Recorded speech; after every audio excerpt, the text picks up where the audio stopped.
Raquel, por favor. Ya.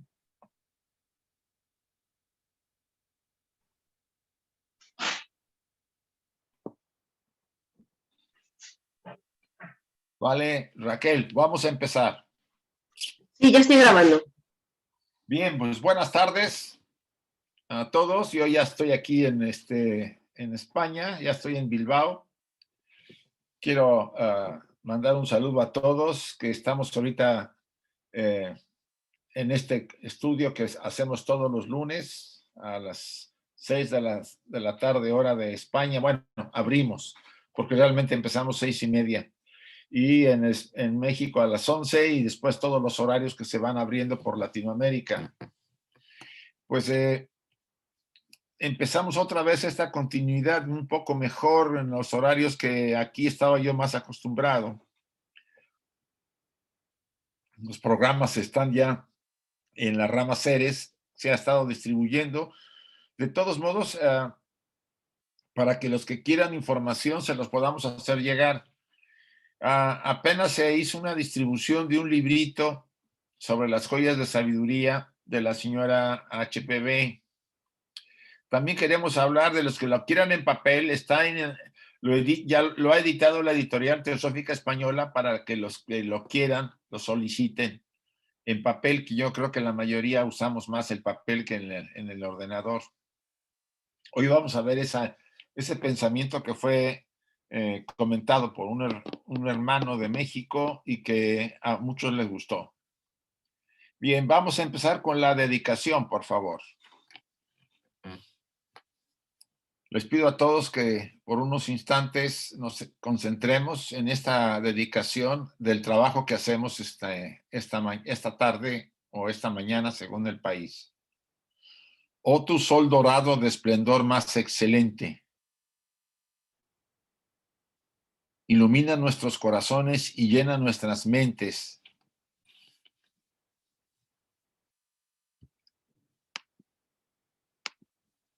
Así que nosotros, reconociendo nuestra unidad con la divinidad que es el corazón del universo, podamos ver el camino a nuestros pies y llevarlos, nuestros corazones y nuestras mentes, a esos distantes objetivos de perfección, estimulados por tu propia luz radiante.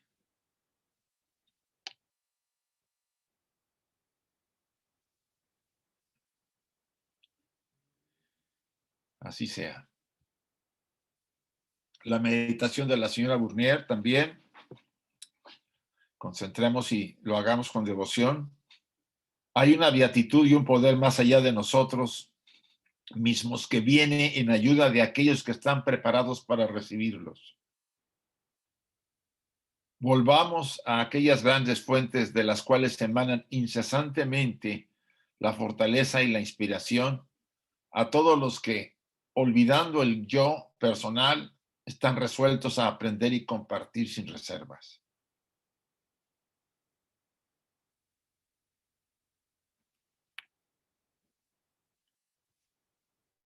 Así sea. Y este es el pensamiento del libro de Joyas de Oriente, de HPV, que alguien comentó de México y que yo le he querido traer. Y por supuesto, se ha estado distribuyendo este librito por electrónico, pero en papel lo edita la editorial Teosófica Española. Corresponde el pensamiento al mes de mayo. Estoy harto de conjeturas, dice así. Esto tiene que acabar con ellas. Así estoy doblemente armado, mi muerte y mi vida. Mi veneno y mi antídoto están ambos ante mí. El uno en un momento me conduce al final, pero el otro me dice que nunca moriré. El alma segura de su existencia sonríe a la daga asesina, desafiando su punta. Las estrellas se desvanecerán, el mismo sol oscurece con la edad y la naturaleza se hunde con los años, pero tú florecerás en una juventud inmortal, sin que te hiera la guerra de los elementos. los naufragios de la materia y la destrucción de los mundos. Las referencias de Addison Catton, acto 1, escena primera. Esto está enviado para los que lo quieran. Está en el librito de las joyas de Oriente.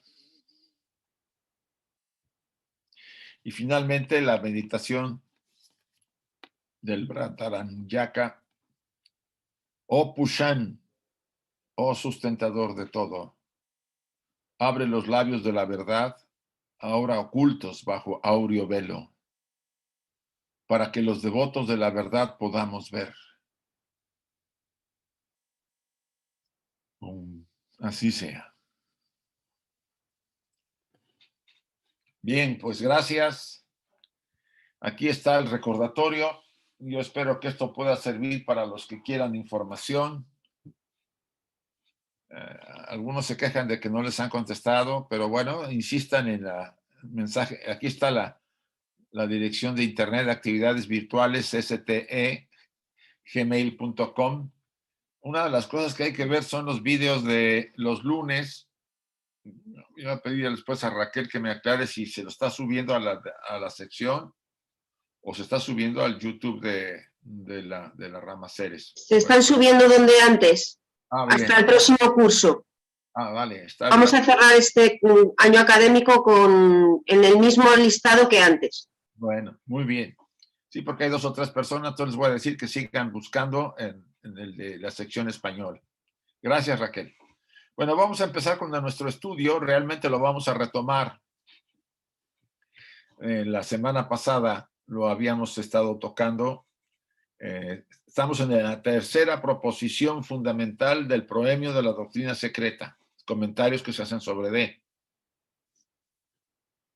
Y dice acá, y en esto estriba toda la diferencia entre las trinidades esotéricas y la cristiana. Los místicos y los filósofos, los panteístas orientales y occidentales sintetizan su triada pregenética en la abstracción divina pura. Aquí hace un comentario HPB y diferencia las trinidades esotéricas de la trinidad cristiana. Ahí en la trinidad cristiana hay una especie de antropoformizado a la deidad, ¿no? Se le ha dado una forma. En cambio, en las trinidades esotéricas es el concepto que conocemos subjetivo de la seidad, de aquello, de aquella, de que aquí está, ella está penetrándolo todo porque nos sostiene, y este es el concepto panteísta de los orientales, etcétera, etcétera. En este punto podríamos entender un poco más por qué las diferencias entre estas trinidades, sobre todo en las religiones monoteístas. Probablemente el detalle en las religiones, por ejemplo, judía, si nos vamos a la Cábala, pues sea muy parecida a la visión de la Trinidad esotérica. Y en el Islam, si hurgamos en el sufismo, yo creo que también en el caso de la tradición cristiana, si nos vamos a los místicos, podríamos encontrar muchas relaciones parecidas a la Trinidad esotérica, ¿no? Pero el concepto de institución que la Iglesia ha establecido de esa Trinidad del Padre, el Dios Padre, el Dios Hijo y el Espíritu Santo, eso, haber antropoformizado a esas fuerzas, a esas tres energías que han movido y han hecho, y que emanan de la fuente una, que es la que está sosteniendo este cosmos. La diferencia se nombra tan fácilmente decir Trinidad, pero en realidad estamos hablando de aspectos que se diferencian por la forma en que se aborda. El ortodoxo la antropoformiza, ya lo comentamos, ¿no? Y lo mismo sucede en la tradición hindú. Es como si la mente no pudiera entenderlo de otra manera, sino dándole forma. En la tradición cristiana se le echa la culpa a los griegos, porque los griegos, recuerden que estaba era la influencia de los griegos en época del Cristo, Y pues, de no ser los cristianos, las otras dos religiones monoteístas no hicieron imágenes, porque en el Islam ni los judíos hacen imagen de las divinidades. En cambio, el cristianismo sí, el cristianismo sobre todo católico, y creo que también el ortodoxo, pero eso se deriva de esa influencia griega y de la antropoformización, porque el público, o sea, la gran masa humana, el creyente, no lo podía entender subjetivamente, entonces tendría que ir a formas. Hiranyagarbha, Hari Samsara, las tres hipóstasis del espíritu que se manifiesta, el espíritu del espíritu supremo, con cuyo título saluda Privriti, la tierra, a Vishnu en su avatara primero. Son las cualidades abstractas puramente metafísicas de la formación, la conservación y la destrucción. Brahma, Vishnu y Shiva, ¿se acuerdan? Brahma forma, Vishnu conserva y Shiva destruye. Pero en realidad son uno las tres, ¿sí? Por eso aquí aparecen los tres. El de la izquierda es Brahma, el del medio es Vishnu y el de la derecha es Shiva. Aunque son tres aspectos de la fuente, en realidad los tres son uno. O sea, es ese concepto de que estamos sostenidos por este cosmos, vivimos en él nos movemos, influido por estas tres energías que después se derivan en inmensas variantes de energías que nos llegan a través de todas las jerarquías hasta el ser humano. Y aquí vuelvo a repetir, son las cualidades abstractas puramente metafísicas de la formación, la conservación y la destrucción. Y son las tres divinas avashtas o hipóstasis de lo que no perece con las cosas creadas. O sea, aquí la Shuta nombre de Vishnu. Por supuesto, imagínense ustedes este universo que tiene aparentemente, es inmenso y largo en tiempo, pues tuvo un principio y va a tener un final. A pesar de que dure miles de millones de años, desde las jerarquías más elevadas hasta los infusorios, hasta las hormigas, las cosas más pequeñas, pasando por todas las galaxias, sistemas solares, planetas, hasta llegar a la Tierra, las humanidades, etcétera, de todo el universo, todo volverá a la fuente de donde emanó, que le llamó HPV la seidad, que le podemos llamar, que lo contiene todo y es aparentemente un gran vacío, un espacio, ¿no? Ese es el concepto más metafísico, si queremos más o menos acercarnos a él. Pero eso lo puede entender quizá alguien que ha estado trabajándose a sí mismo y tiene la madurez interior y tiene esa capacidad de percibir que de aquello que parece que no es nada y lo es todo, porque de aquello surgió el cosmos, quiere decir que ahí lo contiene todo, pero aparentemente no se ve nada. Está ahí, es la esencia verdadera. No tiene relación con el universo manifestado, o sea, con esto, nuestro universo es como si fuera no, ni siquiera podemos llamarle ser, ese algo del que irradió el cosmos y del que volverá a ser resumido en él, ¿no? Está la pauta de todo nuestro universo. Nuestro universo no es el único, ha habido cientos de miles de universos antes de este y los habrá en el futuro. Mientras que el cristiano ortodoxo escinde su deidad creadora personal en las tres personajes de la Trinidad y no admite ninguna deidad superior. Que esa es la diferencia, como ya los comentaba hace un momento. Detalle, pero es básico que lo comprendamos. Probablemente los místicos tuvieron que callar, ¿sí? Ante esta forma, esta es la forma ortodoxa de dividir aquellos tres aspectos de el formador, el mantenedor y el destructor, que emanaban de esa radiación de la seidad a través de los tres logos, ¿no? Como no era capaz, sobre todo, es que HPV es dura, dice, la plebe de aquel momento, después de que el Cristo dio, o Jesús el Cristo dio su enseñanza, los apóstoles la recibieron, que tampoco estaban todos muy desarrollados, y pues fueron reduciendo esa capacidad de percepción hasta lo más simple, y los que lo escribieron después porque tuvieron miedo de la distorsión, pues cambió muchísimo. Ahí se encontraron con que los conceptos metafísicos muy profundos se habían ocultado o se habían quitado porque los escritores evangelistas, los padres de la iglesia, pues no todos estaban desarrollados, no todos eran orígenes, ¿no? Ahí había varios geniales, ¿no? Pero no todos tenían esa capacidad. Esta última es en ocultismo el triángulo abstracto, para el ortodoxo es el cubo perfecto.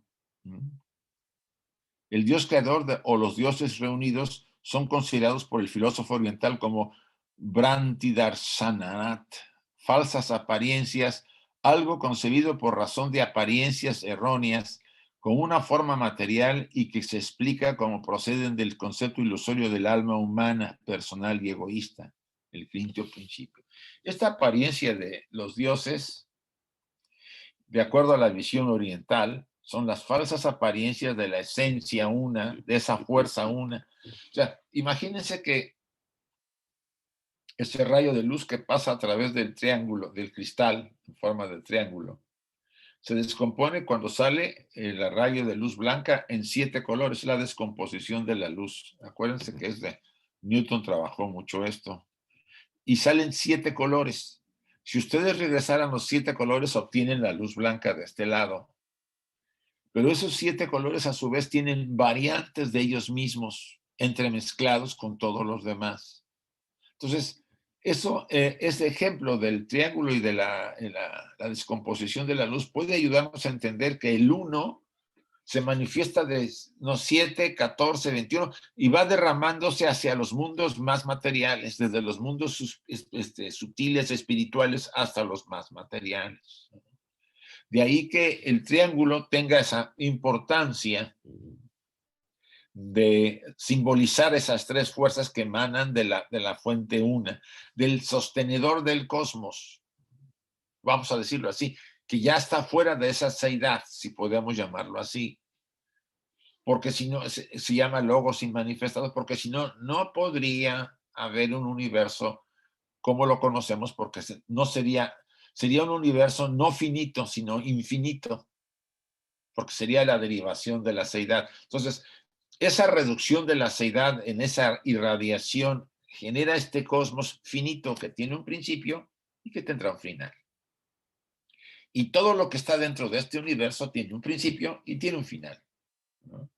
Ya sean galaxias, ya sean sistemas solares, ya sean planetas, ya sean humanidades, ya sean la naturaleza, todo. Eso es en este universo finito, que nos da mucho por antropoformizar esas fuerzas en formas humanas, que es entendible para la gente del pueblo, para que pueda entender un poco ese concepto. Si ustedes van a las iglesias, yo les aseguro que tenían más idea nuestros antepasados indígenas de la naturaleza divina en los bosques, en las plantas, en todo, como manifestaciones de esa fuerza, que las tradiciones que se han caído en la forma ortodoxa de crear imágenes para identificar a una de las deidades. Esto tiene su cola, sobre todo en las limitaciones para comprender los conceptos metafísicos. Brahma en su totalidad tiene esencialmente el aspecto de Prakriti. Prakriti es la materia, Purusha y Prakriti. Purusha es el espíritu, Prakriti la materia, ¿sí? Por supuesto, Brahma en este universo se manifiesta como la materia primordial. Ya lo habíamos visto en el diagrama. Primero está la seidad, que no tiene que ver nada con el cosmos finito, ¿sí? Ese espacio aparentemente vacío, pero que está lleno. De ahí sale una radiación. Y esa radiación y es una forma de la seidad, pero más densa, que es Mula Prakriti o Prakriti, la materia primordial, que es el velo que cubre a la seidad, o sea, que la oculta. Y de a partir de Mula Prakriti emana, ahí sí ya hay una emanación del logos inmanifestado, del segundo logos y del tercer logos. Entonces, Brahman en su totalidad tiene esencialmente el aspecto de Prakriti, así desplegado como sin desplegar, Mula Prakriti, y también el aspecto del espíritu y el aspecto del tiempo. Es el aspecto del espíritu y del tiempo cuando ya hay una manifestación. El espíritu, o tú dos veces nacido, es el aspecto principal del Brahma supremo. Cuando hablamos de Brahma, ya hablamos de este universo manifestado, entre comillas, aunque sea sutilmente. Ya no estamos hablando de la seidad, ¿sí? Estamos hablando de su radiación y después emanaciones que poco a poco se fueron tomando formas, generando el cosmos, y no solamente la parte del nómeno, la materia básica o la energía básica para crear después las formas humanas. ¿Se acuerdan que esto lo estamos viendo desde sesiones anteriores? Pero aquí vuelve a repetir Blavatsky. En esta etapa del despertar del universo, el simbolismo sagrado lo representa como un círculo perfecto en el punto, en el centro. ¿Se acuerdan, no? Este es el logos inmanifestado, el que está en el centro, y esto es la materia primordial, el plano de manifestación, Mula Prakriti. Este era un signo universal y por lo tanto lo encontramos también en la Cábala. Estoy de plazo también lo hemos comentado, pero aquí lo vuelve a tocar. Brahman, neutro, es llamado Kalahamsa. Kalahamsa significa ave, una ave, que significa, según lo explican los orientalistas occidentales, el cisne eterno. Y lo mismo es Brahma, el creador. Así se da lugar a un gran error. Este error es interesante. Estamos hablando aquí de la visión hindú y oriental. Dice, a Brahman neutro, o sea, el logos inmanifestado, debe hacerse referencia como Hamsa Vahana, el que usa el cisne como vehículo, y no a Brahma, el creador, que es el verdadero Kalahamsa, mientras que Brahman neutro es Hamsa y Ahamsa. Aquí hay un juego interesante. Vean ustedes esta imagen sobre este pájaro, que es la oca, ¿no? El cisne eterno. Dice acá, Brahman se hace como referencia como Hamsa Vahana. Vahana es vehículo, Hamsa, el que usa el cisne como vehículo. O sea, él usa al cisne, que es el universo, lo que va a ser un universo manifestado material, ¿no? Pero a la vez es interesante, él es el que usa el cisne y a la vez él es el cisne. Este es un tema. Por eso dice que es Hamsa y Ahamsa, como se explicará en los comentarios. ¿Qué entendemos eso? Que aquello que se manifiesta como logos inmanifestado, como Brahman, es a la vez todo lo que va a surgir, pero a la vez él sigue siendo. A ver, él se sustenta sobre Brahma, el creador, ya el creador de este cosmos. Pero a la vez él, que lo irradió, es a la vez el creador y a la vez es el Brahman, el neutro, el logos inmanifestado. Este concepto es mucho más complejo. Si lo podemos entender, ponemos algunos ejemplos. Ahorita a continuación les voy a abrir para que hagamos algún comentario antes de proseguir. Sí, hasta aquí voy a llegar para poder abrir. Téngase presente que los términos Brahma y para Brahman no se emplean aquí porque pertenezcan a nuestra nomenclatura esotérica, sino sencillamente por ser más familiares a los estudiantes de Occidente. Ambos son los perfectos equivalentes de nuestros términos de 1, 3 y 7 vocales, que corresponden al todo uno y al uno todo en todo. Aquí hace varias referencias,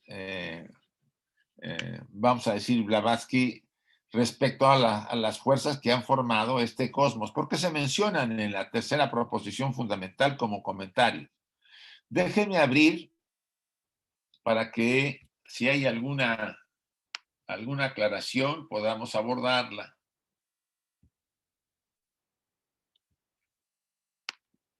está abierto.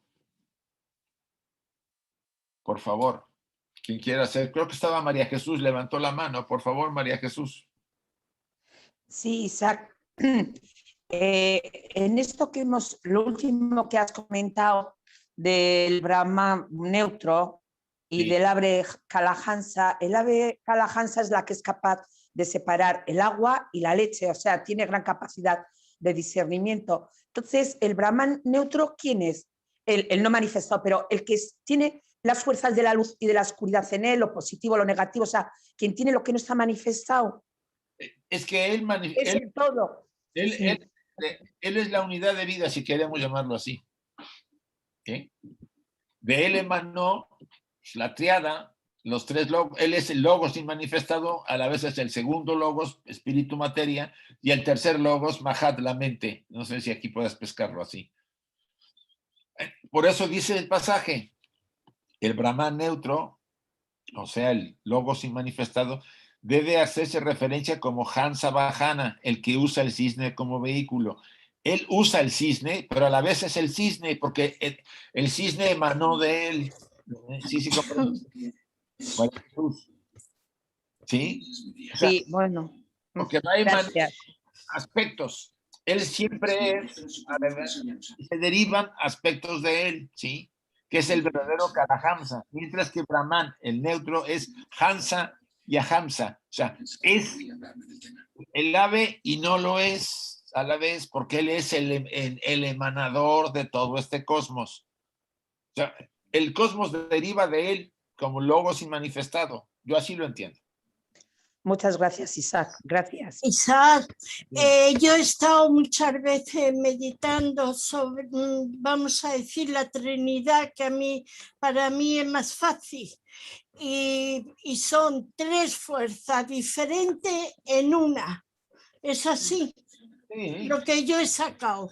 Son tres fuerzas diferentes, pero están unidas en una.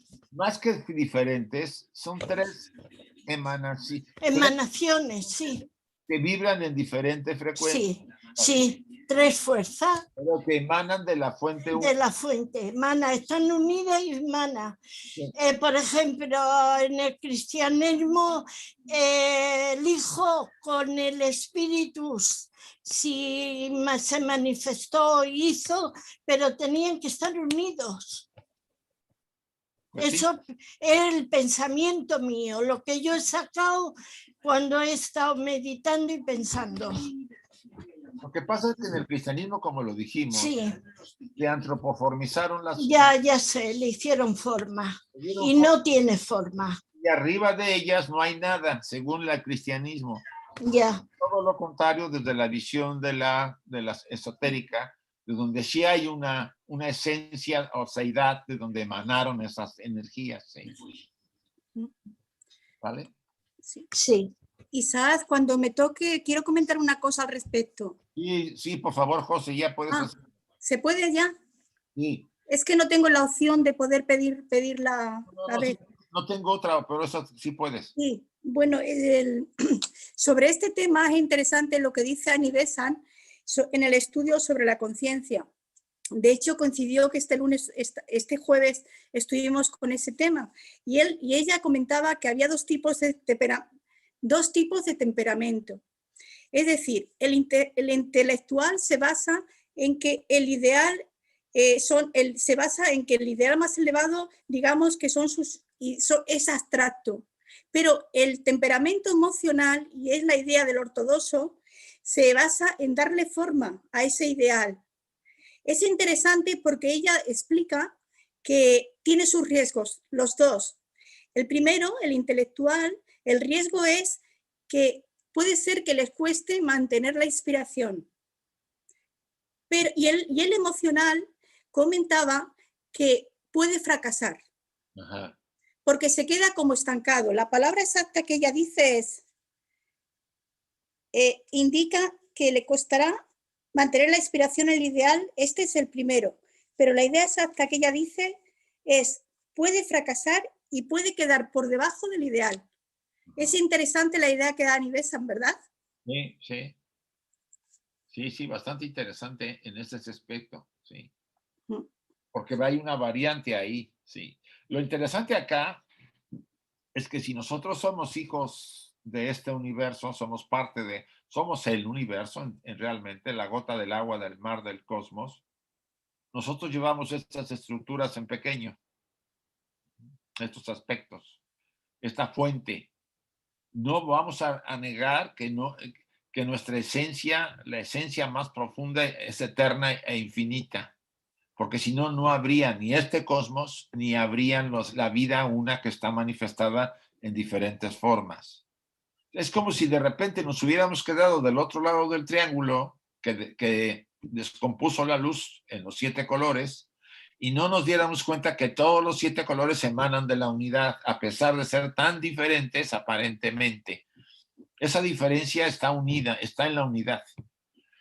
Y yo aquí sí, en este concepto sí me gustaría que nos centráramos un poco. Las formas, hagan a un lado hasta donde puedan las formas antropomórficas que hemos hecho de estas fuerzas y veámosla quizá en secuencia para entenderlo, ¿no?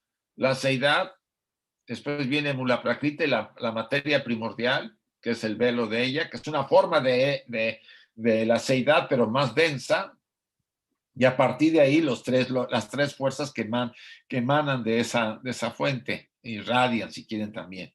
El primer logos, el manifestado, el segundo y el tercero, la mente. Y a partir de ahí todas las jerarquías que conocemos. O sea, la fuente en realidad es siempre una, aunque contiene todo, y todos tienen de la fuente la esencia de la misma.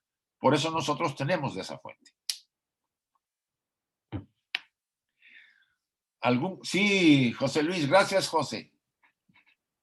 Gracias a ti, Isaac. Esto, como ya hemos estudiado en otras ocasiones, evidentemente tiene la relación en lo macro, como estabas comentando ahora, en lo micro, en el ser humano. Es decir, si vemos esa relación en la tríada superior del ser humano, Atma, Buddhi, Manas, estos 3 aspectos de alguna forma reflejan esto que tú estás comentando. Atma utiliza como vehículo Buddhi, Sí. y Atma y Buddhi sería lo mismo.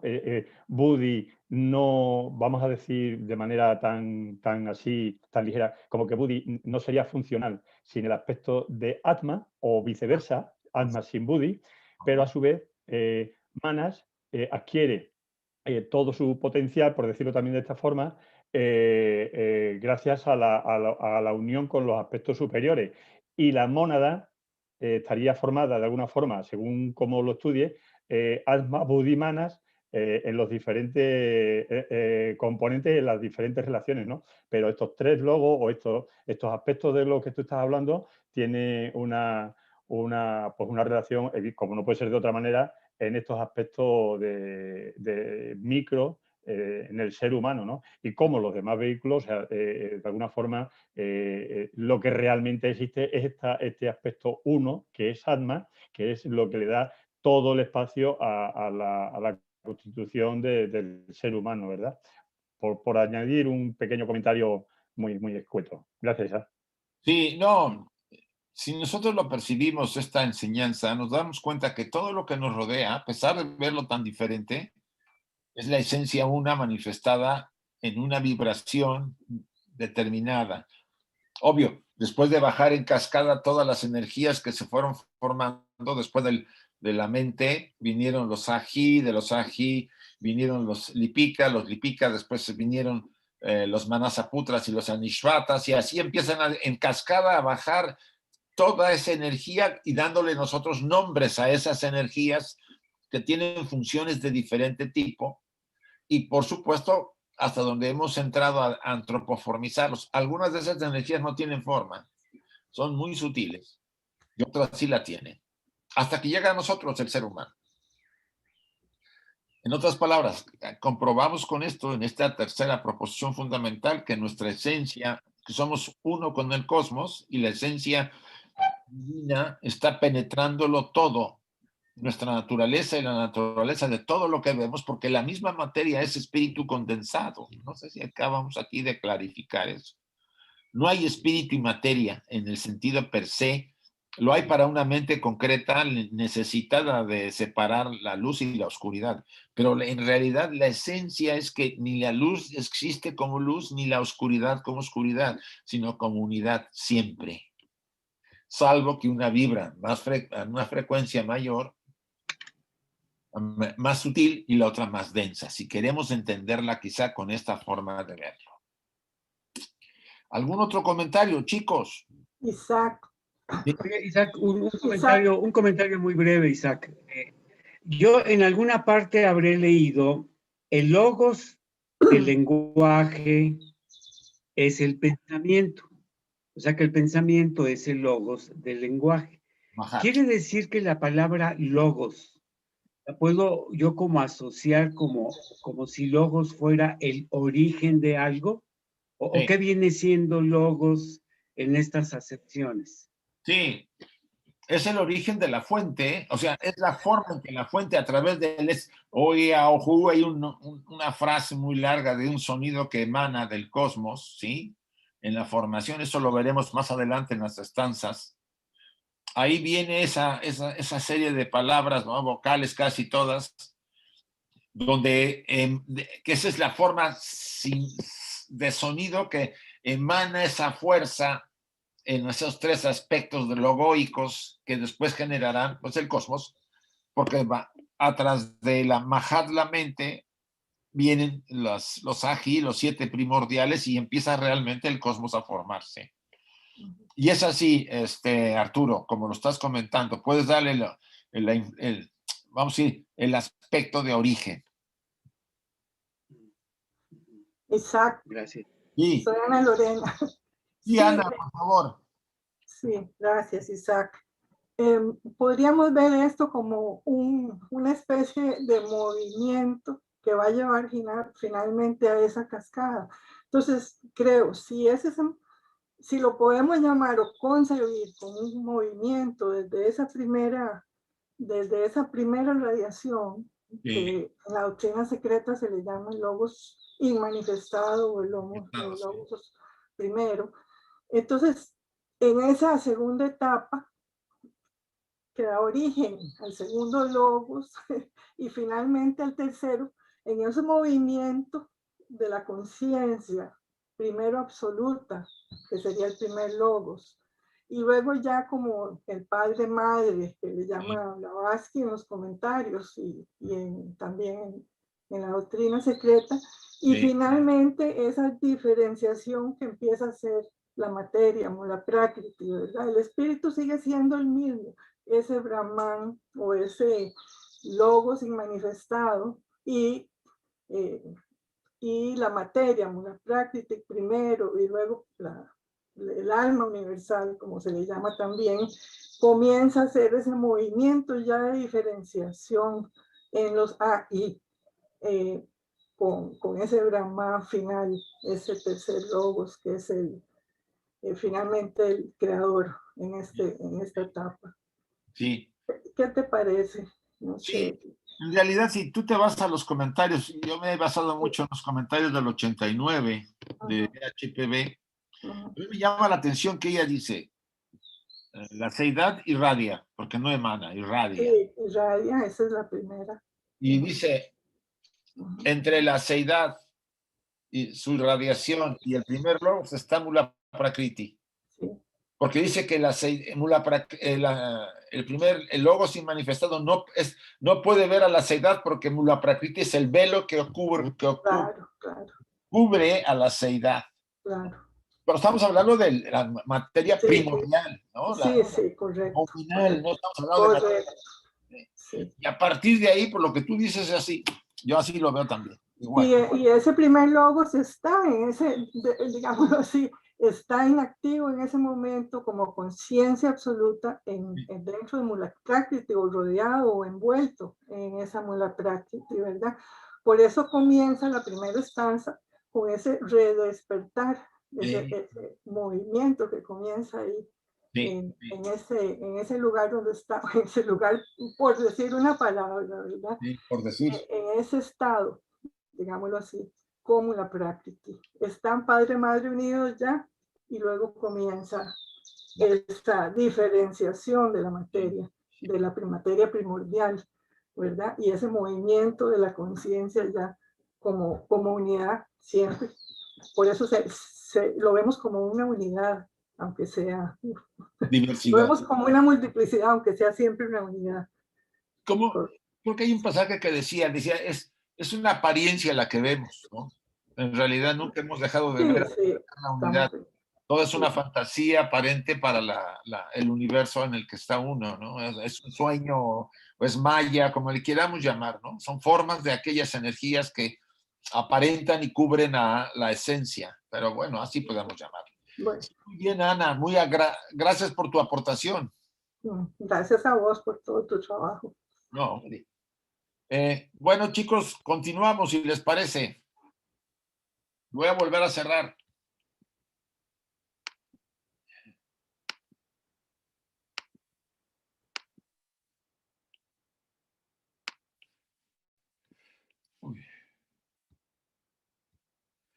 Aquí viene una parte del libro del Plan Divino de Barborca. Hay unos comentarios que saqué para reforzar el tema de la tercera proposición fundamental. Nos hemos detenido en las proposiciones fundamentales, sobre todo por la recomendación de Joe Mills, ¿no? en su trabajo que Cómo estudiar la doctrina secreta, ya pone mucho énfasis en estos tres aspectos. Así se ha acentuado mucho los aspectos causales de la doctrina de la constante renovación, dice en el Plan Divino de Barborca. La razón de esto debería estar clara. Una vez que se comprende la idea de la renovación de las formas o cuerpos, es una necesidad, siendo parte de un proceso cósmico bajo el gobierno de la ley divina. Se comprenderá que el procedimiento está conforme con el armonioso funcionamiento de las leyes divinas y es tan natural el proceso como lo es que el sol y las estrellas brillen. La ley que busca preservar la gran armonía es la ley de karma. En el caso de un ser humano, la necesidad de asumir un nuevo cuerpo o el proceso de renacimiento es llamado reencarnación, y eso se deriva de la tercera proposición fundamental, ya que la presente fase del desarrollo evolutivo del hombre en la Tierra requiere que experimente un ciclo de vida en un cuerpo material. Es aquí donde podemos entender todo el proceso de la tercera proposición en nosotros directamente. Es la que sostiene la renovación constante y, por supuesto, apoyada por la ley kármica.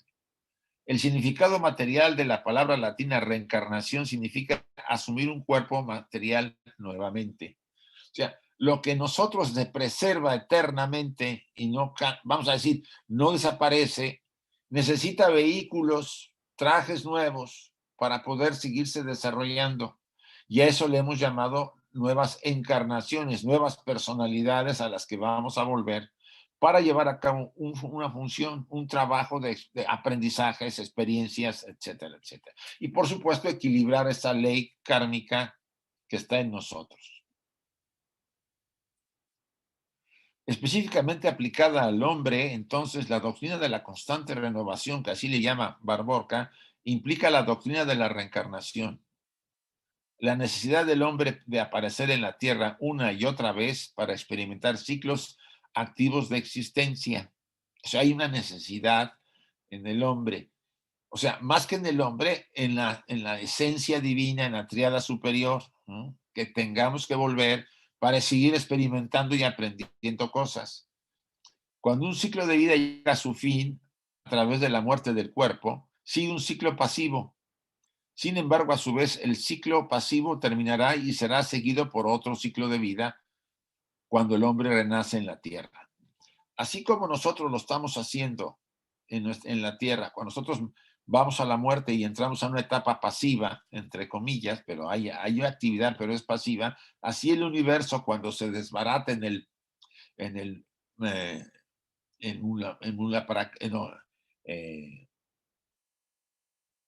cuando el universo entre en pralaya, o sea, el universo también entrará en un estado pasivo, si así le podemos llamar, que durará el mismo tiempo que duró el universo. O sea, como es arriba, es abajo. O sea, en nuestra vida está reflejándose lo que está pasando en el cosmos general. Íntimamente, o más bien indisolublemente, dice Barborca, conectada con el karma, entonces está la ley del renacimiento o de la reencarnación de la misma individualidad espiritual en una larga, casi interminable serie de personalidades. Recuerden que hay pasajes que dice HPB que los instructores o los grandes maestros de la humanidad siempre tienen una atención mayor con almas que tengan muchas vidas anteriores porque están más maduras teóricamente, ¿no? Hay cientos de experiencias en otras vidas pasadas como hombres o como mujeres en diferentes lugares del mundo haciendo diferentes cosas, y eso le da al alma una riqueza inmensa, y esos son los estudiantes que llaman la atención a estos instructores. Estas últimas son como los variados vestuarios y personajes representados por el mismo actor. Aquí se ve muy simple lo que dice Barborca, pero lo trata de hacer llegar al público, con cada uno de los cuales se identifica el actor y es identificado por el público por el espacio de unas pocas horas, o sea, de una vida. Ustedes y yo ahorita estamos actuando, desempeñando un papel. Dice Barborca unas pocas horas, pues unos pocos años, 90 años, 95, lo que fuere. Y después se retira el actor, se retira el personaje, se desecha el personaje y el actor está ahí con todo el bagaje y la riqueza de esa vida, ¿no? Pasa un tiempo de descanso y de repente le dice su estructura, mira, tienes que volver a actuar porque necesitas aprender estas lecciones o desempeñar ciertas experiencias para que aprendas ciertas lecciones. Entonces, te has ganado otra oportunidad de vivir en la tierra, también porque has generado ciertos actos que necesitan ser vividos en la tierra como efectos, la ley kármica. Entonces esa ley nos obliga a renacer constantemente. A eso le llamó el Buda la rueda de la vida en la que estamos sumergidos y que estamos como prisioneros de ella. ¿Cómo romper con ella? Primero nos vemos sometidos, obvio, invariablemente por la necesidad del aprendizaje. Pero a medida que vamos creciendo, el aprendizaje nos va liberando y nos va haciendo ver que podemos salir de esa rueda. ¿Cómo?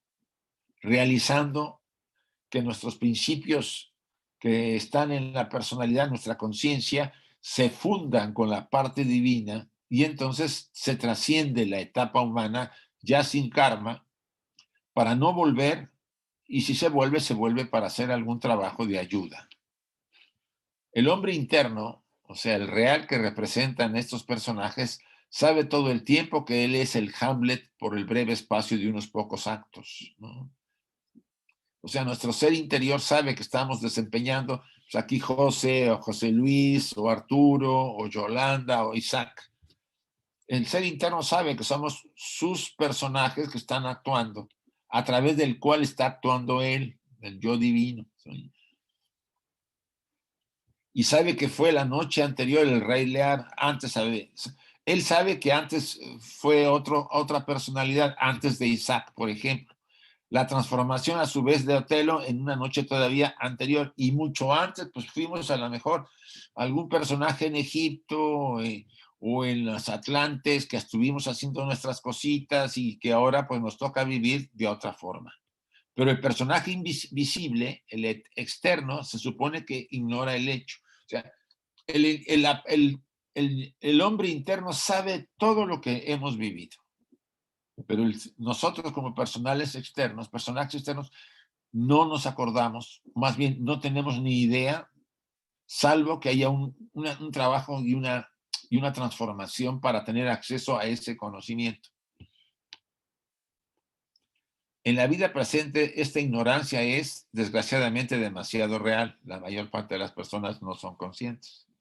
Sin embargo, la individualidad permanente es totalmente consciente de este hecho, aunque a través de la atrofia del ojo espiritual en el cuerpo físico este conocimiento es incapaz de impresionar la conciencia de la falsa personalidad. ¿Recuerdan cuando hablamos de antropogénesis? Que el hombre tenía antes un ojo que estaba en la parte de atrás, que se absorbió, ¿no? Y que formó la glándula que tenemos en el centro.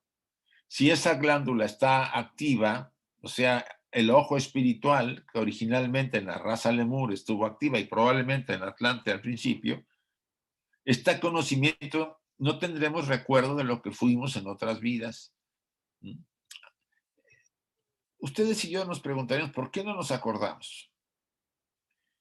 Imagínense, y les pongo un ejemplo simple, imagínense que en 2 vidas anteriores fuimos parte de la Inquisición y éramos los verdugos que apretábamos los huesos de la gente cuando caían en nuestras máquinas para apretar y hacerles confesar que estaban poseídos por el demonio. Y ajusticiamos a un montón de gente. Pasan 2 vidas y tenemos otras oportunidades, pero ese karma está ahí y en realidad nos damos cuenta que en nuestra vida hay cosas que no salen por más que queremos, o actividades en donde nos vemos envueltos con sufrimiento de mucha gente que nos afecta también. Eso lo podemos encontrar en gran parte de mucha gente que vive en el pueblo, ¿no? En nosotros también. ¿Por qué me está yendo como voy si no he hecho nada grave en mi vida? Si yo tengo acceso a ese conocimiento de quién fui 2 vidas anteriores y el dolor que produje o que originé en muchísimos seres, aunque fuera por una idea religiosa equivocada, pero por lo menos así lo pensé que estaba bien, y ahora me encuentro con que muchos de esos seres, por el magnetismo que se originó por el dolor y el odio por haberlos lastimado, están cerca de mí y son parientes míos, a lo mejor hijos, o sea, están alrededor, amigos, conocidos, y me hacen la vida muy difícil porque me generan muchos problemas. ¿Qué cree que la persona haría si supiera eso? ¿Cómo viviría? ¿Qué trataría de hacer? Pues viviría a la defensa, ¿no? Pensando que ahora fulano, que fue el que le sacó los ojos o le metió mucha agua, le apretó tanto que casi lo mató, le va a cobrar a través de alguna acción. O otro en el trabajo que también estuvo ahí porque se está acordando de todos los que martirizó. O sea, la vida tiene ese mecanismo de olvido necesario, temporal, por lo menos mientras no estamos desarrollados y aguantamos saber el pasado, para no saber lo que pasó y poder vivir y crecer y corregir los errores que tenemos. La importancia de esta doctrina fundamental de la reencarnación está claramente indicada, dicen así. Los ocultistas deben enseñar reencarnación cíclica y evolutiva, o sea, debemos enseñar reencarnación cíclica y evolutiva. Esa clase de renacimiento misterioso y todavía incomprensible para muchos que son ignorantes de la historia del mundo, lo que fue cautamente mencionado en Isis sin velo. Ahí fue donde Blavatsky empezó a describir el tema de la reencarnación. Un renacimiento general para cada individuo con un intervalo en el Kama Loka y de Bachan, o sea que renacemos y cuando viene la muerte hay una etapa que se llama Kama Loka y hay otra de Bachan. Ahorita lo vamos a ver con más detalle. Una reencarnación cíclica consciente con un objetivo central y divino para los pocos. Fíjense acá, un renacimiento general para cada individuo con un intervalo, o sea, con un espacio entre una vida y otra, en el Kama Loka, en el plano astral, si quieren verlo así, y el de Bachan, el aparente cielo, si quieren también reconocerlo, y una reencarnación cíclica consciente, estamos hablando de consciente, con un objetivo central divino para los pocos. ¿Qué quiere decir que es una reencarnación cíclica consciente? Que el sujeto que reencarna sabe quién es porque no perdió la conciencia de la anterior vida, que se ganó el privilegio de volver como agente para servir y ayudar a la humanidad, sea que desde que nace se acuerde poco a poco, o sea que sea introducido en un traje de alguien que ha muerto y que él revive ese personaje y el que está dentro es el que merece el estar nuevamente en esa reencarnación cíclica consciente con un objetivo central y divino, porque va a ser una función divina en esa encarnación. Entonces, aquí recalca Barborca la importancia de la doctrina fundamental de la reencarnación, que está claramente indicada como esos dos puntos, ¿sí? Hay que enseñar la reencarnación cíclica y evolutiva. Por supuesto, nosotros manejamos desde un punto de vista la evolutiva, ¿no? Por evolución estamos reencarnando, pero la cíclica es porque merecemos volver muy pronto, a veces, con ciencia, por ejemplo, de Isaac Hawley o de José Luis o de José, a la nueva interpretación de un personaje, incluso con un personaje que ya está formado, pero que muere joven, y entonces es usado un traje para que venga otra vez el que merece volver en esa reencarnación cíclica. Aquí me gustaría abrirlo otra vez, quizá ya para finalizar esta parte, y dejarlo abierto a otros comentarios. Vamos a ver ahorita. Porque esta parte de la reencarnación a mucha gente todavía le produce un poco no sé, le choca un poco. Está abierto el micrófono. Isaac, quería preguntar, Sí. parece que ese fue el caso de William Jacques, que renació en un chico que había perdido el sentido, irlandés, cuando él estaba viviendo en India, era un rajá en India, por lo visto por la biografía que yo he podido leer de él en internet, que parece que un chico irlandés de 12 años o así, como que falleció y se introdujo ahí el alma de William Jacques y cambió totalmente la persona. ¿Has leído esa biografía?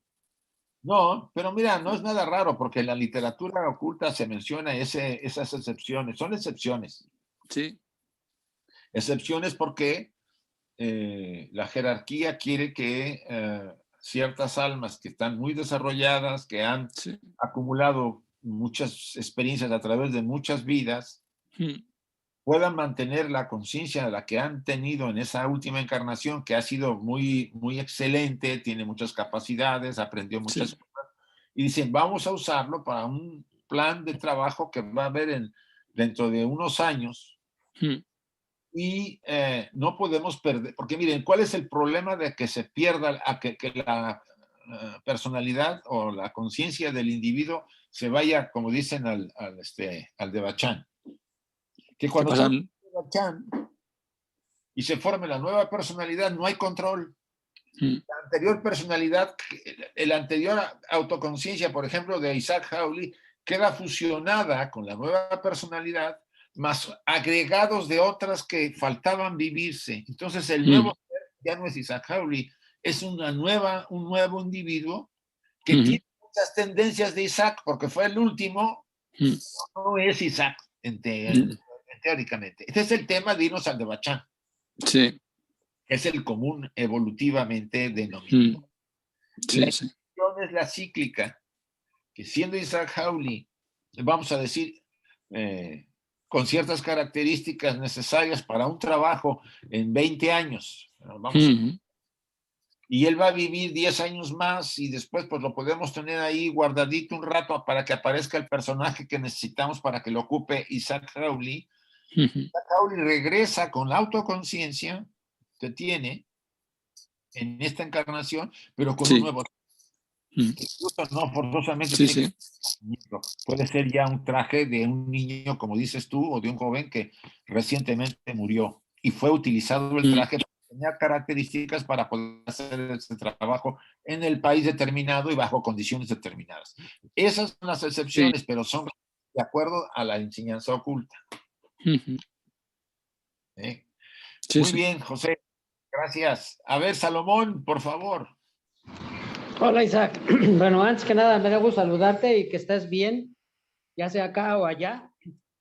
Bueno, oye, Isaac, mira, tengo dos cosas que me llaman la atención. La reencarnación, se podría decir que su razón, una de las tantas razones sería para recibir lo que corresponde de lo que hizo en la encarnación pasada. Esa podría ser una de tantas razones, de tantas digamos, pues propósitos de la reencarnación. Ese es por un lado. Por otro lado, como ya nos han repetido muchas veces, lo que es arriba es abajo, lo grande es lo pequeño. Si el pralaya tiene una duración que se asemeja al manvantara, yo me llama la atención por qué el periodo de la vida de un ser humano no es igual al bardo. Eso es todo, gracias. ¿Cómo bardo? ¿No? Bueno. Sí, bueno, el tiempo en que desencarna la persona, y, o sea, todo lo que comprende el Kamaloka y de Bachán, y luego vuelve a renacer. Entonces, ¿por qué no es igual ese periodo el que está con vida y el que no está con vida? Ya te entendí. Mira, bueno, vamos a la... sí, bueno, esto está bien. Es obvio que en el caso del universo, del Mahabharata y del Mahapralaya, ambos procesos de la emanación del universo y después de la, vamos a decir, resumirse el universo en la fuente donde emanó, para pasar un periodo de descanso que es exactamente, bueno, aproximadamente igual al periodo que duró el día de Brahma, es la noche de Brahma. En el caso del hombre, hay una serie de factores. Primera, lo más probable es que vivamos las experiencias después de la muerte en la forma pasiva, en equivalente a la vida que hemos llevado. Aquí hay una serie de variantes. El tiempo en los planos sutiles es más rápido que aquí, ¿no? Si ustedes, el ejemplo es cuando se van a dormir. Ustedes sueñan que van a hacer cosas, que suben y bajan, van a varios lugares, regresan, y cuando despiertan han pasado 5 minutos o 10 minutos máximo. La velocidad del otro lado, en los planos sutiles, es mucho más rápida que en nuestros planos. Por eso uno de los maestros decía que allí pasamos 100 veces más el tiempo que lo que pasamos acá. Pero recuerden que el tiempo, como lo registramos, no es igual del otro lado. No estamos completos ya. En el de Bachán, por ejemplo, hay un eterno presente. Y las almas que están ahí, que son un estado de conciencia, no lo registran como algo antes y algo después, sino como un presente permanente. Aparecen diferentes personajes, pero todo es creado por la conciencia del individuo, ¿no? Por la parte, digamos, kármica positiva, que lo va a vivir ahí largos periodos. Puede ser que hablemos de años que equivalen a miles de años del otro lado. Entonces, ese concepto de la diferencia de percepción del tiempo, que está muy ligado a nosotros, desde el punto de vista del cosmos se maneja de esa forma. Yo creo que ahí hay ciertos detalles que habría siempre que analizar. Y en el otro caso, de la primera pregunta que hace Salomón respecto a por qué se refiere al karma, ¿no? Sí, nosotros volvemos primero, básicamente, porque la ley kármica nos obliga a volver, dado que dejamos pendientes acciones que dieron frutos en las vidas anteriores y que ahora que hay que recogerlos. Si los frutos son positivos, pues mira, vamos a disfrutar. Nacemos con capacidades y en condiciones muy buenas y en una época de la tierra que está todo en paz y que sirve para tener riqueza, etcétera, o disfrute o desarrollo espiritual. Pero si también hay cosas negativas, para que podamos resolver esos aspectos y aprendamos las lecciones, porque si ustedes y yo lo analizamos, esto es un aprendizaje constante. El estar aquí en la tierra, que en algunos casos pues parece que nomás vienen de vacaciones, pues eso es un decir, ¿no? Pero siempre hay aprendizajes de aquí o allá en detalles, ¿no? Y en casos muy graves, en el sentido de mucho sufrimiento, pues es que hubo mucho dolor en las vidas anteriores y ahora nos toca, pues ahora sí, como yo digo de broma, bailar con la negra, ¿no? O sea, ¿qué quiere decir? Que nos vamos a enfrentar a experiencias que no estábamos preparados y que vamos a tener que sufrir, porque esta ley busca equilibrarnos, ¿no? El gran tema es que en lugar de equilibrarnos, nosotros volvemos a agregarle más karma a la bolsa, y nos obliga a volver a venir. O sea, esa necesidad de resolver situaciones, ese deseo de la vida, ¿no? Tanja, deseamos vivir, porque solamente en este plano se vive tan intensamente como es posible vivir, ¿no? Sí, entonces, gracias, Isaac. Muy amable. A ti. A ver, Chuy, después Patricia. Ah, no, estaba creo que el primero Rosy. Rosy. Gracias, saludos a todos, un abrazo, Isaac. Bueno, dos cosas. La primera, una consulta nada más. Cuando viene, por ejemplo, en el caso de un bebé que nace y luego a veces ni siquiera alcanza los 2 días porque fallece, vienen luego a cumplir nada más a cerrar un ciclo o también puede ser por karma. Esa sería una pregunta. ¿Vienen a cerrar un ciclo o a completar algún tiempo de la vida anterior? Esa sería una. Y la otra, respecto a lo que tú hablabas de lo del tiempo que se mide diferente, no en el mundo físico, en una charla que dio una ocasión este gran maestro Vivekananda, él comentaba que el tiempo fuera del mundo físico se maneja de esta forma, que dice que es con la intensidad de la experiencia. ¿Y a qué se refiere a esto? Por ejemplo, cuando estamos en el mundo físico y estamos viviendo un momento maravilloso o pasándola increíble, bueno, pueden pasar 5 horas y para nosotros fue 1 minuto, fue extraordinario.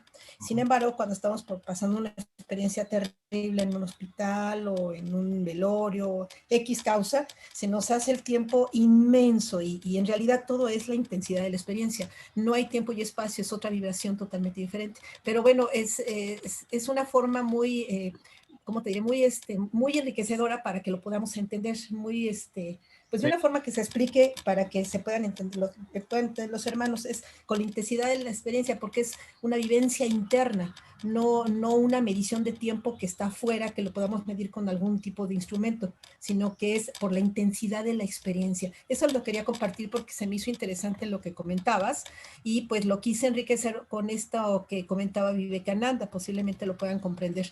Y respecto a esta cuestión de lo de los bebés, inclusive los animalitos también, ellos van a continuar sus reencarnaciones, unos los matan y todo eso, pero bueno, es parte de su evolución. Pero sí era nada más consultarte esto de que si es por ciclo, de que los bebés luego a veces mueren y vienen a cumplir un ciclo o es por karma. Gracias. Está ligado al karma, Rosy. En realidad hay bebés que ni siquiera llegan a salir del vientre de la madre y mueren.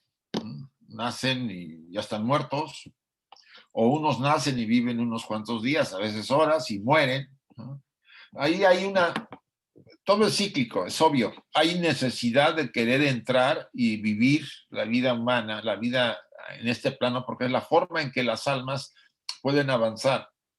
Pero también está, y además el deseo de Tanja, el deseo de vivir intenso, porque aquí es el único lugar donde se vive intensamente, ¿no? Pero por otro lado está esa ley que obliga a veces a las almas a decir, sí, nomás te doy una probadita, pero te saco de inmediato. Con eso justificarás un periodo de tiempo determinado y podrás volver a encarnar ahora sí con más libertad. Es una combinación para mí, ¿no? Pero los ciclos son inevitables, ¿no? De que las almas están sujetas por un programa que existe previamente por la triada superior desarrollado para que esa alma vaya dando pasos más firmes.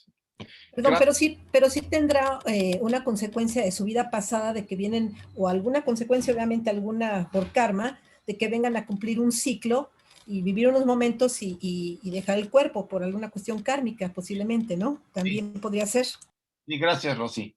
Sí, así es. A ver, ahora sigue Chuy, por favor. Sí. Isaac, apúntame. Sí, José. Bueno. Sí, Chuy. Gracias. Qué bien, te felicito por tu viaje, que hayas llegado con bien allá a España, Isaac. Gracias. Para preguntarte, por ahí estábamos el otro día en una reunión y salió una plática con respecto al karma, que para poder estudiar teosofía debemos creer exactamente en el karma. ¿Esto es así? Mira, no es que debas creer, realmente, como H.P. lo dice y lo dicen varios autores teosóficos, hay una serie de, vamos a decir, de preceptos básicos, ¿no? Karma, reencarnación, el sendero espiritual, la constitución del hombre. O sea, hay una serie de elementos necesarios en el estudio teosófico de la tradición oculta para comprender todo nuestro proceso. Y el tema kármico es uno de los temas que viene en todas las tradiciones. En el cristianismo viene que aquel que siembra rosas recoge rosas, y aquel que siembra espinas recoge espinas. Dice, nadie engaña a Dios, ¿no? Porque unos creen que siembran espinas y recogerán manzanas. ¿Sí? Pues no. Lo interesante de esto es que es una ley que viene inmersa en todas las tradiciones antiguas y en las religiones, y en la tradición oculta no la considera como una de las más importantes y que rige el cosmos. Ahora, que si tú crees o no crees, mira, a mí siempre he dicho que las enseñanzas deben entrar cuando algo nosotros dicen, eso es, en eso es necesario para que mi ser entienda muchas cosas. O sea, es una percepción personal de aceptar ciertos conceptos que incluso HPV lo dice, usted no trate de creerse todo, porque esto no es como memorizar cosas. Observe, experimente, analice, y se dará cuenta que la ley kármica, la ley de reencarnación, etcétera, son necesarias para sostener todo. ¿Sí, Chuy? Sí, o sea, debes de ¿cómo te diré? Debes de aceptar, no aceptarlo ciegamente, sino entenderlo. Sí. Eso es lo que me quieres. Si no tanto la encarnación como lo que te pregunto, ¿no? Sí, porque si no pasas de una creencia religiosa a una creencia teosófica, por decir algo. No, hay que cuestionar y analizar. Y si no te convence, déjalo por ahí, no lo rechaces, ¿sí? Pero es básico, es básico. Gracias, Chuy. No, gracias a ti, Isaac. A ver, después sigue, déjame ver acá, Patricia Chávez, y después sigue Manuel Muñiz y finalmente Carmen Messenger. Patricia. Hola, Isaac. Muy buenas tardes a todos, buenas noches. Mi pregunta es la siguiente. De acuerdo a lo que nos has comentado, nada se pierde en todo este aprendizaje de karma. Por lo tanto, las personas que regresan nuevamente vienen con ese aprendizaje y más para evolucionar, ¿no? Mi pregunta es la siguiente. ¿Qué tanto podría afectar el hecho de que tú sepas vidas pasadas a través de lo que sería hipnosis? Mira, yo hace un tiempo yo pertenecía a la Sociedad de Hipnoterapia en vidas anteriores en los Estados Unidos. Leía bastante material, no estaba yo muy inmerso, no conocía en aquella época la hipnoterapia formal, ¿no? Porque hay la ericksoniana y hay otros tipos de terapia, de hipnosis. Pero además de eso, después tuve acceso al conocimiento oculto con lo que HPV enseñaba respecto a la hipnosis y las problemáticas de la hipnosis para alterar ciertas cosas. Pero bueno, haciendo a un lado todo eso, si tú te enteras, y es real, porque a veces podemos tener ahí proyecciones del hipnoterapeuta o de la persona que lo hace. Nosotros hemos tenido una serie de vidas, algunos cientos, algunos pueden llegar a lo mejor 500 vidas o 700, como dicen algunos autores, ¿sí? O más. Y en ese cúmulo de experiencias que están en tu cuerpo causal, tú puedes tener acceso a veces a una combinación, una mezcla de vidas en un personaje que tú aparentemente ves, ¿no? Por eso hay gente que piensa que es fulano, que fue fulano, sultano, que fue una sacerdotisa aquí, o un personaje importante allá, un místico acá. ¿Cuánto hay si es un buen hipnoterapeuta, si la técnica es buena, pues puede ser que el resultado se acerque bastante a por lo menos recordar una o dos vidas o tres, no sé hasta qué punto. Yo recuerdo que el efecto era de poder tener acceso quizá a 2 o 3 vidas, más o menos, sin tanta distorsión. ¿Qué beneficia? también depende del sujeto. Si tú te acuerdas de que fuiste, como dije hace rato, un verdugo de la Inquisición y no tienes una estructura fuerte porque fuiste a ver a un hipnoterapeuta muy bueno, te sometiste a la serie de Johansson en Noruega, usó 40 sesiones para hipnotizar, regresar a alguien al pasado por hipnosis clínica. Estamos hablando de técnicas muy fuertes y muy largas. Y te enteras de que fuiste eso. ¿Estás preparado para saber que fuiste eso y no Napoleón o alguna cosa de esas que nos imaginamos que pudimos haber sido? Pues, ¿qué va a pasar? Pues que si tu estructura no es fuerte, te vas a sentir muy mal. No solamente mal, sino que el problema está en que tú puedas tener relación con seres que tú tuviste magnéticamente contacto en esa vida. O sea, yo no estoy en contra que lo haga la gente que quiera buscar el conocimiento de sus vidas anteriores, pero tiene un riesgo. Ahora, estamos preparados para darnos cuenta que fuimos, lo que hicimos, y de remate, que quizá a lo mejor familiares que nosotros tenemos ahora fueron parte de esas víctimas que yo traté o que yo fui víctima de ellas, y ahora vienen por la ley de magnetismo, amor u odio que me unen. Nos unimos por amor u odio de vidas anteriores. Entonces, está como un bemol. Yo recomiendo siempre que si yo me acuerdo de vidas anteriores, sea por el proceso de mi propio desarrollo, no tanto para hurgar ahí, que no niego que tiene sus puntos positivos el saber quién fui, porque a lo mejor me cura en algún problema, ¿no? Una fobia que puede haber tenido en el pasado. Una fobia que tengo ahora se originó por un miedo atroz en el pasado, ¿no? Como ha habido casos. De Johansson habla de una periodista que tenía fobia a las ratas y al saber que había sido comida viva en una prisión, una mazmorra en la Edad Media por las ratas, ella superó la fobia. Bueno, sí que eso puede ser pues, positivo hasta cierto punto, pero hay tantas cosas que yo en lo personal, mi consejo es, deja en paz el pasado. Si viene por añadidura, pues entonces toma conciencia de él, sea muy positivo o sea muy negativo, y trata de aprender la lección de por qué tu parte interior te está diciendo, mira, Isaac, te vas a dar cuenta de lo que te hicieron. ¿Sí? ¿Por qué pasó esto? ¿Qué fue lo que hiciste para que te tratara la vida de esta manera en la vida anterior? Y tú quieres saberlo, pues ya lo sabes. Son cosas que sí necesitamos meditar, y eso no está en contra de que la gente averigüe y pague cuando sean, porque se cobra mucho a veces y es un engaño, pero hay casos que son realmente buenos personas, hipnoterapeutas que pueden hacer la técnica, y no eso de que vaya usted a fin de semana y pague 500 euros y vas a ver quién fue. Ahí me suena muy comercial, hay mucho aprovechamiento ahorita.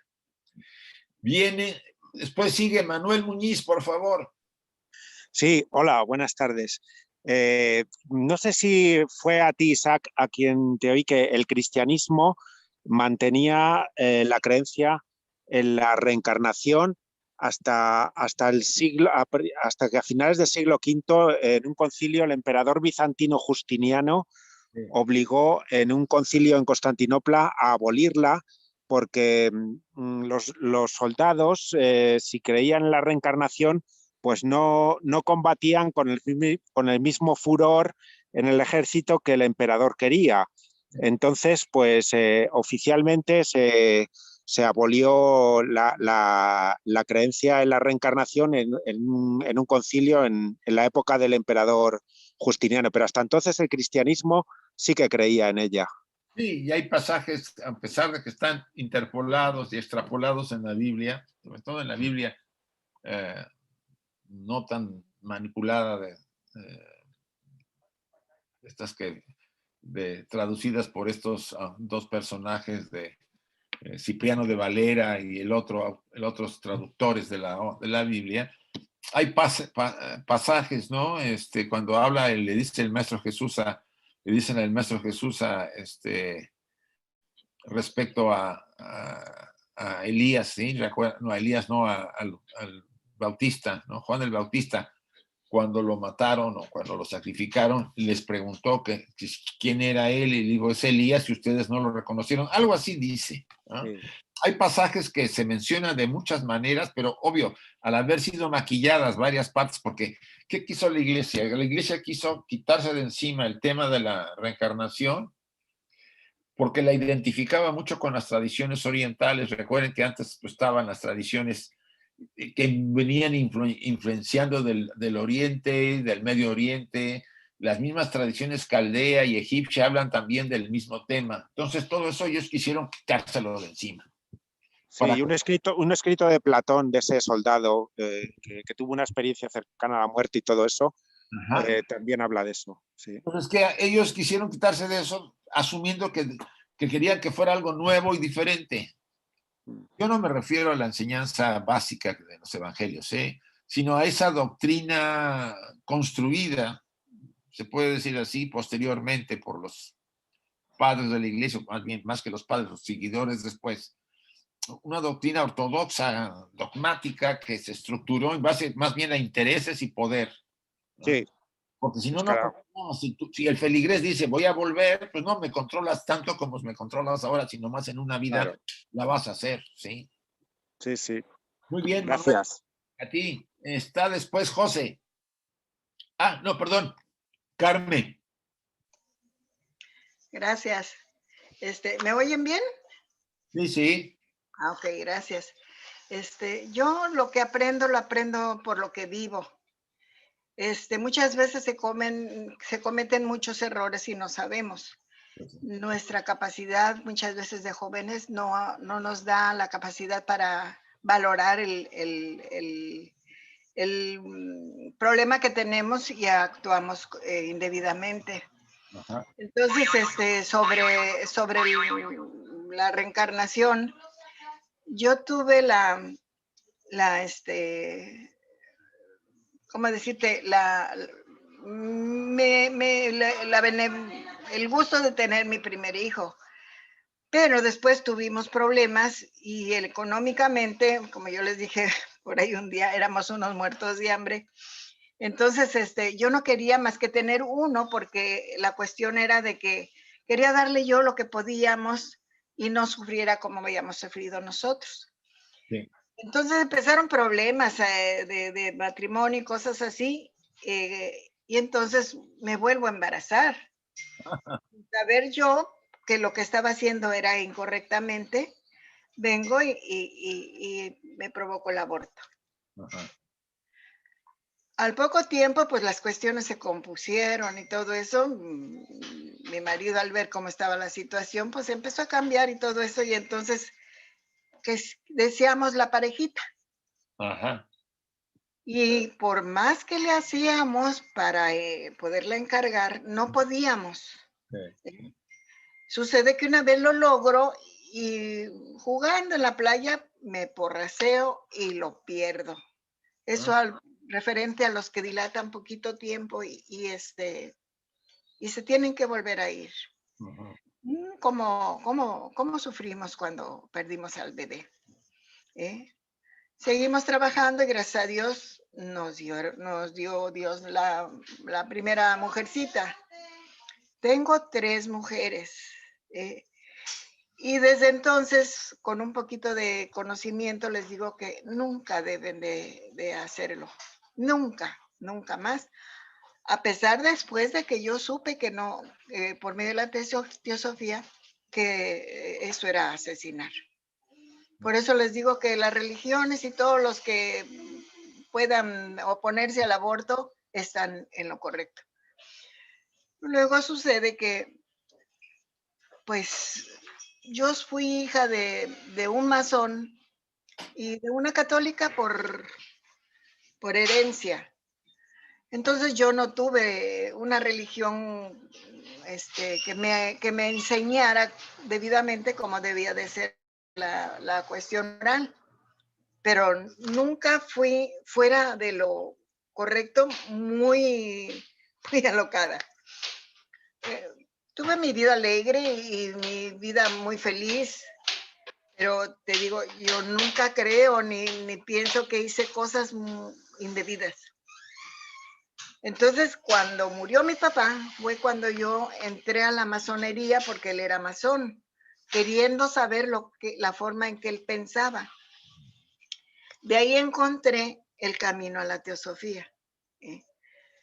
Y con la teosofía me he quedado. Y hay muchas cosas que sigo, no que sigo, que estoy aprendiendo de la teosofía. Así que, pues, esta es mi aportación. Muchas gracias, Jack. Muchas gracias. Muchas gracias, Carmen. José, por favor. Gracias, Carmen, por tu historia y por ser tan honesta al contarla. Aprendemos mucho de eso, sí. Que Isaac, una pregunta. Si en el ciclo pasivo permanecemos más tiempo que en el ciclo activo, 100 veces más tiempo, como tú mencionabas, aproximadamente, siempre es todo muy relativo, pero ¿no estaremos restando importancia a ese ciclo? Es decir, cuando estamos hablando de un periodo de descanso, un periodo de felicidad, estamos obviando la lucha entre lo inferior y lo superior, la segunda muerte, y que realmente es un periodo de digestión o de asimilización, donde dicen que es un tipo de desarrollo también. Por eso te pregunto, ¿realmente no estamos restando importancia a ese ciclo pasivo? Sí, en parte porque hay un tabú, José, respecto al ciclo pasivo. El tabú que se fue formando por las tradiciones monoteístas en Occidente, heredadas también de algunas, como la caldea, o sea, hay una serie de elementos, y se le daba mucho más importancia al ciclo activo, o al ciclo de la vida, de los años acá, donde había una serie de elementos que podrías tú decir, es la experiencia que necesito para crecer y desarrollarme. En el ciclo pasivo, como dicen los egipcios, el mundo de los efectos, ¿no? el amenti, vas a recibir lo que has dado. No digo que no haya, que sea pasivo en el sentido de que tú ahí estás así estático, observándolas en tu imaginación, en tu conciencia, pues las cosas que te disfrutaste o que pasaste y que hoy se vuelven a activar y se vuelven como vivencias en un presente permanente. Ya una vez, no sé si te acuerdas que lo comentamos, ¿no? Dice, las experiencias que tú recoges en el Devachan, pues tienen además cierto aroma de aprendizaje, de dejarte tocado para que esa experiencia se intensifique cuando tú vuelvas, ¿no? Por ejemplo, suponte que fuiste una persona que disfrutas en el Devachan de la enseñanza que tú llevaste a cabo con alumnos, que te sentiste muy bien, ayudaste a muchos. Entonces, aparentemente el karma te está dando la oportunidad de vivenciar en el Devachan, en ese estado de conciencia, esa experiencia de la enseñanza de la que estuviste involucrada. ¿Vale? Cuando tú vuelves de esa encarnación, aparentemente fue el efecto, pero está nuevamente intensificando esa habilidad en ti como causa nuevamente. Y queda, no solamente, y para mí queda hasta reforzado el escándalo de esa experiencia maravillosa, y cada vez se vuelven más intensas a medida que tienes más experiencia en el Devachan respecto a cosas superiores. O sea, no es tan pasivo el proceso, eso es una opinión. ¿Qué opinas? Sí, gracias, Isaac. Sí, yo creo que sí, que va a la misma línea. Sí. Bueno, chicos, aquí yo les puse el diagrama, se los mandamos también a todos, ya lo conocen, ¿no? Rápidamente, tenemos ya casi pocos minutos, está la etapa previa, ¿no? La etapa de las normales después de la muerte, ese diagrama lo conocen ya muchos que lo hemos usado. Está la etapa de la agonía, los recuerdos de la vida como está pasando, los estados de conciencia de diferente tipo, y después la muerte cuando desencarnas, ¿no? Normalmente. Entonces viene la primera etapa después de la muerte, está el sueño akáshico en el Kama Loka. Sí tenemos Kama Loka, por supuesto. Sí, ahorita José. Después deambulamos por los lugares donde hemos conocido, donde hemos vivido, volvemos a nuestra casa. Las excepciones pues, son los suicidas, los muertos por violencia y los accidentados, ¿no? Y después de cierto tiempo, en la segunda etapa de después de la muerte, vamos recuperando un poco de la conciencia de que estamos muertos. Vamos a decirlo así, no en todos los casos. Hay muchas excepciones. Y viene lo que se llama la segunda muerte en el Kama Loka.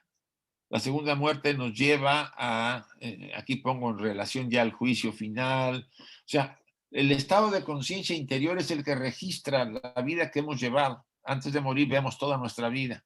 Se guardan todas las experiencias y hay como un dentro de nosotros, dice un autor, está el juez, el jurado, el defensor y el que acusa. Entonces, realmente nos estamos juzgando dentro de nuestro microuniverso, después de haberse separado lo no positivo, vamos a decirlo, las vibraciones densas que desarrollamos en vida se quedan en el Kama Loka y entro a través de la segunda muerte al Devachan en la tercera etapa. Ahí permanezco X tiempo, como dice José. El Devachan es un estado de conciencia, no es algo físico. El único que se parece algo a lo físico es el Kama Loka, parecido, ¿no? En ese famoso juicio, en mi conciencia me dicta la ayuda que debo necesitar para seguir adelante en las siguientes vidas. Y ver en los vidas que he dejado y lo que voy a ver y cuál es mi programa, que es lo más interesante. Y después, antes de volver a encarnar, vislumbro dónde voy a nacer, el alma, no la personalidad que no está formada. En qué país, en qué condiciones kármicas, porque todo eso está registrado por el alma. Aparentemente entro en un estado de inconsciencia, cuando despierto soy dentro del vientre de la madre, de mi madre. Esto en términos muy generales, que si quieren algún día lo vemos en detalle. Sí, José, por favor. Sí, es nada más que para recordarle a todos los hermanos que este miércoles 26 es la luna llena de Wesak. Ah, sí es cierto. Que cada cual tendría que ver en su meridiano, porque por ejemplo en el caso de Nueva York, que es el que yo me rijo aquí, es a las 7:13 de la mañana. Ajá. Que cada cual tendrá un horario distinto. Sí. Que es un momento bueno para meditar, para pensar, para analizar. Ya, eso era todo lo que quería decir. Gracias, muy bien que nos hayas recordado a todo. Yo no lo tenía anotado en mi diario, ya lo anoté ahorita otra vez. Lo tenía en otra agenda. Muy bien, José, con esta intervención tuya vamos a dar por terminado el estudio de hoy. Todos se les mandaron la guía, nos hizo favor de enviar, creo que también Raquel y José, la guía de estudio, vienen las preguntas, vienen las meditaciones de la voz del silencio para que ustedes reflexionen ahí. Y pues para la siguiente semana tendremos también una actualización de esa guía que también haré llegar. Me despido y vamos a hacer la invocación para cerrar el trabajo, si les parece. ¿Sí? Cerremos nuestros ojos un momento.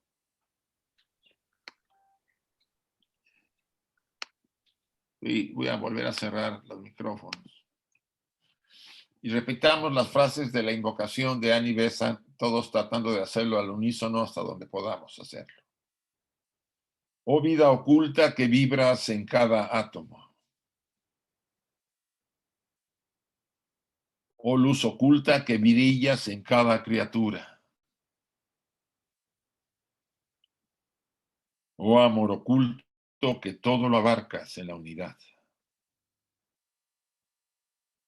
Que cada ser que se sienta uno contigo sepa por lo tanto que es uno con todos los demás.